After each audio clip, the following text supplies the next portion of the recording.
Going on an assignment can be challenging, and for every single person that accepts the challenge of an assignment, there are 9 key phases to that journey that they're going to experience along the way.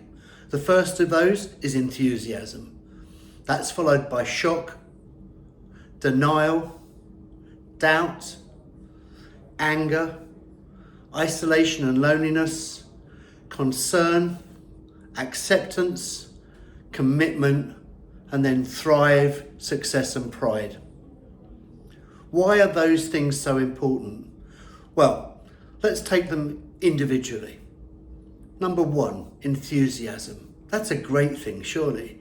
Somebody's enthusiastic to go on assignment. They've got a promotion, they're going to make more money, get a raise, they're going to take their family on a wonderful adventure and experience somewhere new. That's an amazing experience. Once they've made that decision, that's when the other emotions start to kick in. The first one is shock. Shock comes as they are approaching the time of their relocation and they realize that actually there's going to be a lot changing in their lives. They're going to be leaving behind family, friends, networks, things they know, things they love, and they're going to be putting themselves in a new experience, places they don't know, people they don't know, foods they don't know, things they don't know. And that can be quite a lot for a human being to kind of get used to and to get acclimatized to. Then they go into denial. Denial is, it'll all be okay, don't worry about it, it's going to be fine.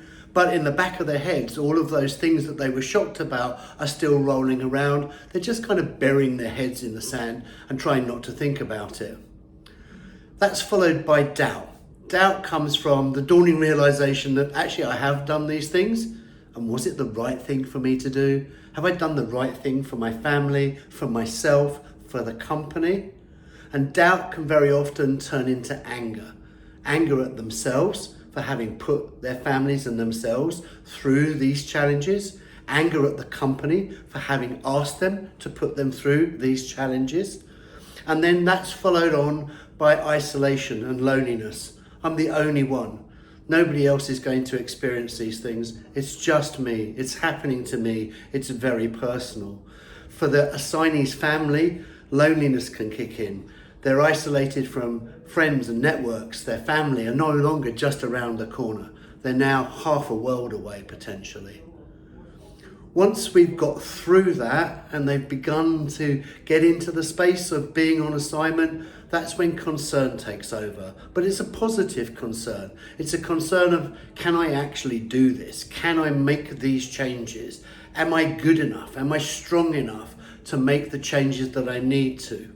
That's followed by acceptance. Accepting that this is the new normal and starting to become acclimatized to getting used to the way things are happening. That follows on to commitment. The commitment to, I'm going to make the best of this. I'm going to thrive in this new location. I'm going to do everything I need to do to be a success. And those are really the key phrases for the last emotion. The success, the pride that somebody will feel of having negotiated and navigated through all of those challenges and given themselves the ability to thrive. So let's deal with each of those one by one. Enthusiasm. That's the excitement of having a new challenge. It's something we want to positively tap into. We want to give that employee the best chance to use that enthusiasm to good. And the best way to do that is to start to manage expectations positively from day one, even before day one. Giving them information, sharing information with the family, making sure that they talk to and explore things with their family. Number 2, shock. Everybody will experience it, and we have to be very open in our communication with the relocating employee and their family that this is something they're going to experience, that it's normal for them to feel shock and that they should embrace it and deal with it, but make sure that they use it positively. Close out your departure well. Make sure that you see the people you want to spend some time with before you leave. Make sure you've got contact numbers. Make sure that you've got agreements on when you're going to be able to talk to each other. 3, the denial phase. Everybody experiences it, and it's very hard to overcome. The reality is that we have to be open in our conversation. So making sure that we encourage the employee to talk about the experiences that they're having, to encourage the family to talk about the experiences amongst themselves, amongst their family, amongst their colleagues, or if necessary, with a professional who can help them with that journey. Doubt. Doubt is terrible. When you doubt yourself, it makes everything you do really, really tough. And so we want to enforce the positives of the relocation, why they've chosen to make this decision in the first place. Think of all the positives that their family is going to get, they themselves personally are going to get through the experience of relocation from a career perspective, from a work perspective. And for the family, the chance for the children to experience a different culture, maybe learn a different language, make new friends, and for their partner, husband or wife, to experience that new culture, but also maybe take on an extra role, maybe learn something new, maybe even find a job in that new location, whether it's paid for or voluntary. Anger. Anger is a really negative power. Employees can become angry at themselves, angry at their employer, angry at their partner. Partners can be angry with the employee. Why have you done this to me? Why have you put me in this difficult, challenging situation? That can be a really negative space. The job is to try and control the entry into that space. Obviously, everybody will experience it. Some will experience it at a level 10, some will experience it at a level 1, but everybody will experience it. Our mission is to try and manage it so that people understand that, of course, you may feel angry that you've been put in this difficult situation, but you've got tools and you've got support to get you through it. The lowest point for many assignees is when they feel truly alone, isolated. That's particularly true of accompanying partners who can very often be left in an empty apartment. Their partner has gone to work, the kids have gone to school, they're in an apartment, they don't know anybody, they don't know where to go shopping, they don't have any friends, they can't really watch TV, there's nothing for them to do, and so they kind of go a little bit stir crazy. Loneliness and isolation can be really negative emotions, and it's part of our job as the corporate employer and as the mobility team taking care of that employee to give them the tools to be able to overcome, to step out of that loneliness, to be able to engage differently with the local community.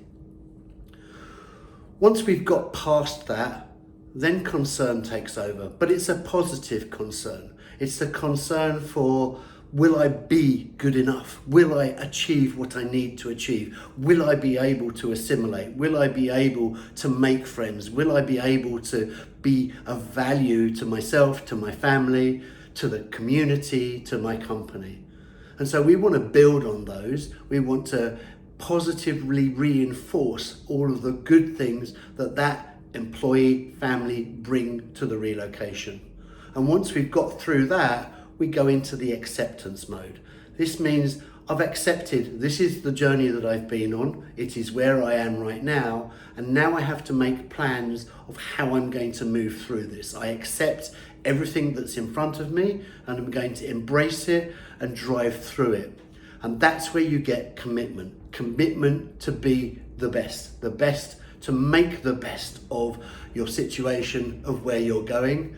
And once you've made that, you then move into the ability to thrive in the new location, to be successful, and to have pride in what you, as an employee and your family, have achieved for yourselves and for the company you represent.